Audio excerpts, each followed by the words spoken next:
읽겠습니다. 예레미야 26장 1절부터 15절까지 말씀 같이 읽겠습니다. 유다의 왕 요시야의 아들 여호야김이 다스리기 시작한 때에 여호와께로부터 이 말씀이 임하여 이르시되, 여호와께서 이와 같이 말씀하시니라. 너는 여호와의 성전뜰에 서서 유다 모든 성읍에서 여호와의 성전에 와서 예배하는 자에게 내가 내게 명령하여 이르게 한 모든 말을 전하되 한마디도 감하지 말라. 그들이 듣고 혹시 각각 그 악한 길에서 돌아오리라. 그리하면 내가 그들의 악행으로 말미암아 그들에게 재앙을 내리려 하던 뜻을 돌이키리라. 너는 그들에게 이와 같이 이르라. 여호와의 말씀에 너희가 나를 순종하지 아니하며 내가 너희 앞에 둔 내 율법을 행하지 아니하며 내가 너희에게 나의 종 선지자들을 꾸준히 보내 그들의 말을 순종하리라고 하였으나 너희는 순종하지 아니하였느니라. 내가 이 성전을 실로같이 되게 하고 이 성을 세계 모든 민족의 저주거리가 되게 하리라 하셨느니라. 예레미야가 여호와의 성전에서 이 말을 하매 제사장들과 선지자들과 모든 백성이 듣더라. 예레미야가 여호와께서 명령하신 말씀을 모든 백성에게 전하기를 마침에 제사장들과 선지자들과 모든 백성이 그를 붙잡고 이르되, 내가 반드시 죽어야 하리라. 어찌하여 네가 여호와 이름을 의지하고 예언하여 이르기를 이 성전이 실로같이 되겠고 이 성이 황폐하여 주민이 없으리라 하느냐 하며, 그 모든 백성이 여호와의 성전에서 예레미야를 향하여 모여드니라. 유다의 고관들이 이 말을 듣고 왕궁에서 여호와의 성전으로 올라가 여호와의 성전 새 대문의 입구에 앉으매 제사장들과 선지자들이 고관들과 모든 백성에게 말하여 이르되, 이 사람은 죽는 것이 합당하니 너희 귀로 들음같이 이 성에 관하여 예언하였음이라. 예레미야가 모든 고관과 백성에게 말하여 이르되, 여호와께서 나를 보내사 너희가 들은 바 모든 말로 이 성전과 이 성을 향하여 예언하게 하셨느니라. 그런즉 너희는 너희 길과 행위를 고치고 너희 하나님 여호와의 목소리를 청종하라. 그리하면 여호와께서 너희에게 선언하신 재앙에 대하여 뜻을 돌이키시리라. 보라, 나는 너희 손에 있으니 너희 의견에 좋은 대로 옳은 대로 하려니와 너희는 분명히 알라. 너희가 나를 죽이면 반드시 무죄한 피를 너희 몸과 이 성과 이 성 주민에게 돌리는 것이니라. 이는 여호와께서 진실로 나를 보내사 이 모든 말을 너희 귀에 말하게 하셨음이라. 아멘. 여러분, 예레미야는 눈물의 선지자로 잘 알려진 선지자입니다. 오늘 본문의 왕의 이름이 여호야김으로 나오는데, 여호야김 그 전에 여호아스라는 왕이 있었고 그 전에 요시야라는 왕이 있었는데, 요시야 때부터 활동한 선지자가 예레미야 선지자였습니다. 그래서 요시야 왕의 아들인 여호아스, 그리고 또 다른 요시야 왕의 아들인 여호야김, 그리고 여호야김의 아들인 여호야긴, 그리고 요시야 왕의 또 다른 아들인 시드기야 왕, 즉 남유다가 멸망할 때까지 하나님의 메시지를 전했던 선지자가 바로 예레미야 선지자였습니다. 그는 민족이 멸망해 가는 과정을 지켜본 비극의 눈물의 선지자였고, 백성들에게 하나님의 말씀을 전하였으나 도무지 듣지 아니하고 살해당할 위기를 몇 번이나 겪었던 선지자이기도 하였습니다.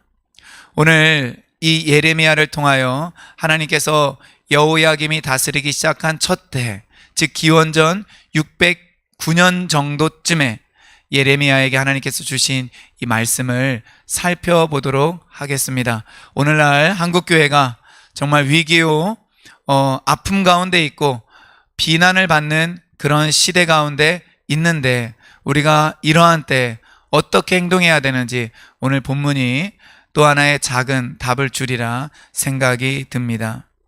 먼저 하나님께서 이 말씀을 전하라고 이야기를 합니다. 4절에 보니까 여호와의 말씀에 너희가 나를 순종하지 아니하며 너희 앞에 둔 내 율법을 행하지 아니하며 내가 너희에게 나의 종 선지자들을 꾸준히 보낸 그들의 말을 순종하라고 하였으나 너희는 순종하지 아니하였다. 하나님께서 이스라엘 백성들에게 율법을 주셨습니다. 율법을 주신 목적은 율법을 지키는 데 있고 순종하는 데 있습니다.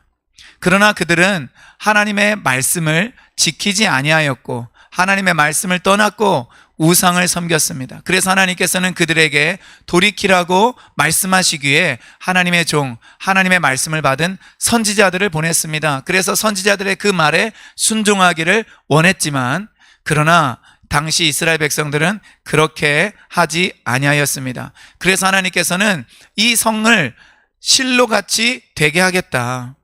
이 성전을 실로같이 되게 하고 이 성을 세계 모든 민족의 저주거리가 되게 하겠다라고 말씀하십니다. 여러분, 실로는 가나안 정복 전쟁을 마칠 때쯤부터 엘리 제사장 때까지 법궤가 있었던 그 당시 이스라엘 백성들의 신앙의 중심지였습니다. 그러나 우리 잘 아는 것처럼 엘리 시대에 그들은 블레셋과의 전쟁에서 법궤를 빼앗겼고 그리고 엘리의 두 아들 제사장마저 죽게 되었기 때문에 이 실로는 성전의 기능을 하지 못하게 되었고 기원전 1050년경에 블레셋이라는 나라에 의해서 완전히 파괴당하고 말았습니다. 그러므로 하나님께서 이 성을 실로같이 되게 하겠다라는 것은 실로와 같이 성전의 법궤를 가지고 있고 실로와 같이 법궤를 가지고 있고 예배의 중심지를 할지라도 하나님께서 그것을 몰락시키고 황폐하게 만든 것처럼 성전이 있는 예루살렘이라 할지라도 실로와 같이 황폐하게 만들고 무너뜨린다라고 말씀하고 계시는 것입니다. 모든 나라들의 비웃음거리와 저주거리가 될 것입니다.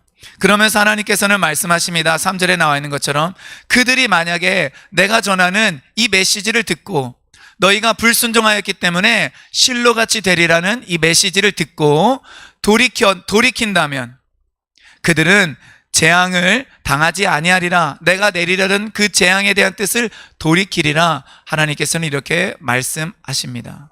우리가 잘 알고 있는 역대하 7장 14절 말씀이 있습니다. 내 이름으로 일컫는 내 백성이 그들의 악한 길에서 떠나 스스로 낮추고 기도하여 내 얼굴을 구하면 내가 하늘에서 듣고 그들의 죄를 사하고 그들의 땅을 고칠지니라. 하나님께서는 율법을 범하고 하나님의 말씀을 범하는 그들의 백성들에게 기회를 주십니다. 그 악한 길에서 하나님을 반역하는 길에서 돌이키라, 회개하라, 자세를 낮추고 기도하라, 하나님의 얼굴을 구하라. 그리하면 하나님께서 재앙을 돌이키시고 그 땅을 고쳐주시고 회복시켜 주실 것이다 말씀하시는 것입니다. 요나서를 읽어보면 3장에 요나의 메시지를 들은 니느웨 성 사람들이 왕부터 시작해서 회개를 하는데 그때 그들이 보였던 반응이 바로 3절의 반응입니다. 우리가 돌이킨다면 하나님께서 뜻을 돌이키셔서 재앙을 내리지 않을 것이다 라고 말씀하는 것입니다.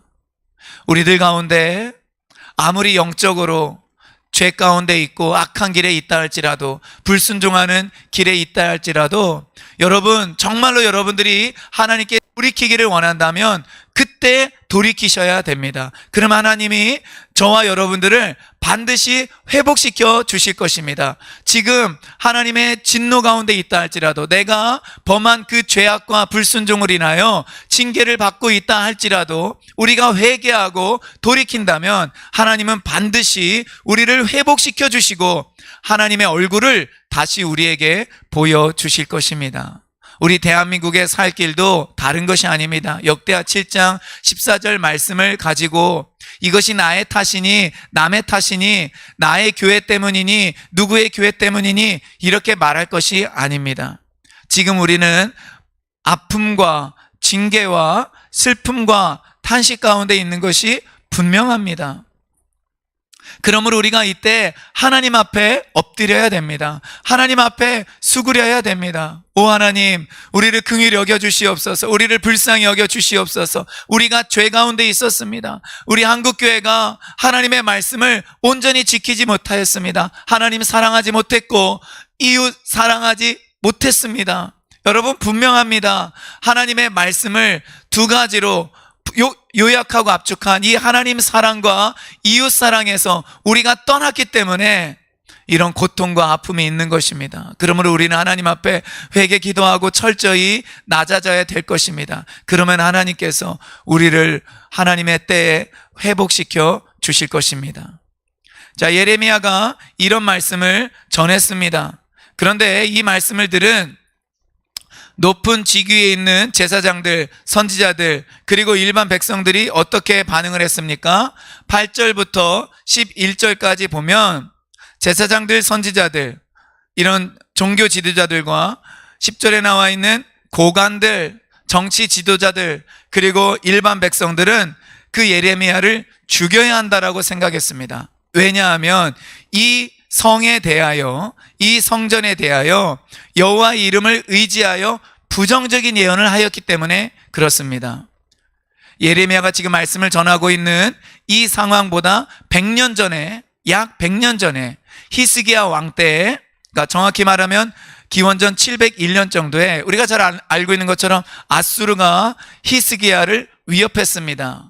북이스라엘을 이미 멸망시킨 그 아수르가 히스기야가 있는 예루살렘에 와서 너희들 항복해라. 너희들은 히스기야 말을 듣지 말라. 백성들은 선지자들의 말을 듣지 말라. 히스기야 말을 듣지 말라. 이렇게 말을 하면서 그 성을 공격하기 위하여 18만 5천 명의 대군을 보냅니다. 히스기야는 하나님을 의지하여 기도했습니다. 그러자 하나님께서는 천사를 보내어 그 18만 5천 명을 다 죽이죠. 고국으로 돌아간 아수르 왕은 아들들에게 살해를 당합니다. 이스라엘 백성들은 이것을 알고 있었기 때문에 하나님의 성은 하나님이 지켜주신다. 예루살렘 성전은 절대로 회파되지 않을 것이다. 이런 맹신을 갖게 되었습니다. 그래서 그들은 이 성전이 무너질 것이라고 하고 예루살렘이 황폐될 것이라고 말한 예레미야를 죽이려고 하는 것입니다. 그것은 하나님을 대적하는 행위라고 생각하는 것이에요. 그러나 하나님은 이미 그 성을 버렸고 그 이스라엘 백성들을 가까이 하지 않습니다. 그렇지 않은데 말이죠. 여러분, 우리가 하나님이 나를 지켜주신다, 하나님이 나와 함께 하신다, 이런 말을 할 때 우리는 생각해 봐야 됩니다. 지금 내 행위가 어떠한지를.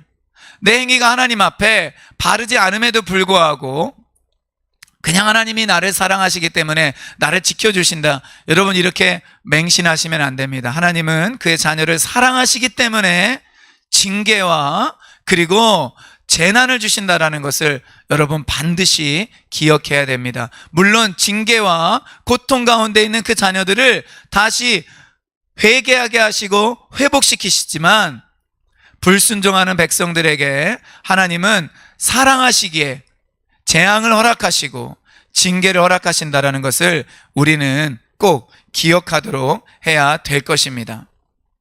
자, 그들이 예레미야를 죽일 것이다 이렇게 말을 하자 예레미야는 여기에 대해서 어떻게 반응을 합니까? 12절에 나와 있습니다. 예레미야는 12절과 15절에 자기가 어떤 사람인지, 자기가 전한 메시지가 무엇인지 말을 합니다. 그것은 나는 하나님이 나를 보냈고 내가 전한 메시지는 하나님이 주신 메시지다. 바로 이것입니다. 예레미야는 그들 앞에서 너무나 당당했습니다. 자기를 죽이려고 하는 사람들 앞에서 부끄러움이 없었습니다. 왜냐하면 자신은 하나님이 보내서 여기에 오게 된 것이고 하나님의 메시지를 전했다라는 것입니다. 사실 이러한 사람이 선지자입니다. 그리고 선지자는 마땅히 여기에 대해서 자부심을 가져야 되고 타협함이 없어야 됩니다. 오늘날 그리스도인들은 하나님의 보냄을 받은 자들입니다. 부활하신 예수님께서 제자들에게 나타나셔서 아버지께서 나를 보내신 것 같이 나도 너희를 보내노라 말씀하십니다. 사도라는 말 자체가 보냄을 받은 자, 당시 황제의 기쁜 소식을 전하기 위해서 어떠한 지역에 보냄을 받은 자들이 바로 사도입니다. 그렇기 때문에 우리가 복음이라는 그 기쁜 소식, 예수 그리스도를 전하기 위해서 하나님께서 보냄받은 자라는 것을 우리는 알아야 됩니다. 우리에게도 예레미야와 같은 하나님의 보냄이 있었고 예레미야와 같은 하나님이 주신 메시지가 있는 것입니다. 우리는 어떠한 상황 속에서도 이것을 절대로 잊으면 안 되는 것입니다. 그렇기 때문에 예레미야는 그들 앞에서 너무나 분명하게 이야기를 합니다. 두 가지를 말하는데 다시 한번 앞서 말한 것처럼 13절에 한 번 더 말합니다. 너희가 여호와의 목소리를 청종하라. 너희 길과 행위를 고치고 여호와의 목소리를 청종하라. 그리하면 여호와께서 너희에게 선언하신 재앙에 대한 뜻을 돌이키실 것이다. 이야기를 합니다. 그리고 또 하나 말합니다. 14절에 있는 것처럼 보라 나는 너희 손에 있으니 너희 의견에 좋은 대로 옳은 대로 하려니와 내 생명 너희들 마음대로 해라 라고 말하는 것입니다. 예레미야는 죽음을 두려워하지 않았습니다. 예레미야는 이미 하나님께 자기의 생명을 위탁하였습니다. 그래서 사람이 자기의 겉생명, 육체의 생명을 가지고 이렇게 저렇게 하는 것에 대해서 두려워하지 않았고 자기의 생명을 그들에게 그냥 맡겨버립니다. 옳은 대로 하라, 하고 싶은 대로 하라. 여러분, 그리스도인은 자신의 생명을 하나님께, 우리의 주님께 의탁한 자입니다. 일생을 하나님께 위탁한 자입니다. 그리스도인은 사람의 말을 듣는 자가 아니라 하나님의 말씀을 듣는 자입니다. 그리고 사람이 나에 대해서 어떤 행동을 하려고 할 때 변명하거나 궁색한 이유를 들어서 거기에 빠져나오려고 하지 말고 당당하게 그들에게 그냥 우리 자신을 맡겨야 됩니다. 그리고 나는 하나님께서 보낸 자이고 하나님의 메시지가 내 안에 있다라고 말해야 됩니다. 그러면서 예레미야는 15절에 아주 분명히 말합니다. 너희가 나를 죽이면 무지한 피를 죽이는 것이다. 이것이 너희 몸과 이 성과 이 성 주민에게 돌아갈 것이다. 즉 너희들은 무고한 피를 흘리는 것이고 하나님께서는 그것을 반드시 갚아주실 것이고 너희 성과 너희와 너희 자손이 그 피값을 치르게 될 것이다 라고 또한 분명하게 경고합니다. 여러분, 우리는 이러한 그 확신과 믿음이 있어야 됩니다. 우리의 죽음이 무기력하고 연약하고 그냥 잠시 있다가 잠시 사라지는 한 인생의 죽음이 아닙니다. 우리가 의로운 죽음을 갖게 된다면 하나님 앞에서 순교자의 피를 흘리고 말씀을 전하다가 피를 흘리면 피값을 치르게 한 그 땅은, 피값을 치르게 한 그 성은, 피값을 치르게 한 그 사람은 반드시 하나님의 심판을 받게 될 것입니다. 아벨의 피의 호소는 예레미야 시대 때도 있었던 것이고 예수님 시대 때도 있었던 것이고 그리고 지금도 유효합니다. 그러므로 우리는 정말로 사람을 박해하거나 그리고 핍박할 때 어떤 조직을 괴롭힐 때 진짜 생각해 봐야 됩니다. 내가 대적하는 사람이 정말 하나님의 사람일 수도 있기 때문에 그렇습니다. 내가 대적하는 사람이 정말 하나님께서 기름 부어 세우신 단체일 수도 있기 때문에 그렇습니다. 여러분, 그렇기 때문에 우리는 하나님과 관련된 것에 대해서 함부로 판단하거나 평가하거나 그리고 내 의지와 내 뜻과 내 계획을 가지고 해서는 안 될 것입니다. 말씀을 전하는 사람이나 말씀을 듣는 사람이나 우리는 하나님 앞에서 두려운 마음을, 경외하는 마음을 가지고 서야 됩니다. 하나님 앞에서 자신을 먼저 살펴야 됩니다. 그리고 우리는 하나님 앞에서 부끄러움 없이 살도록 내가 누구인지 그것을 항상 인지하고 하나님 앞에 나아가야 될 것입니다. 오늘 예레미야가 증거한 이 메시지 우리에게도 있길 원합니다. 우리 가운데 있는 모든 악한 행위, 죄악의 길 있나 살펴보고 그것을 지금 당장 버리기를 원합니다. 그리고 또 하나, 나는 하나님이 보내신 자요, 나에게는 하나님이 주신 말씀, 복음이 있다라는 것을 우리가 기억하여 어느 때든지 어떤 상황에든지 그것을 전할 수 있기를 바랍니다. 기도하겠습니다.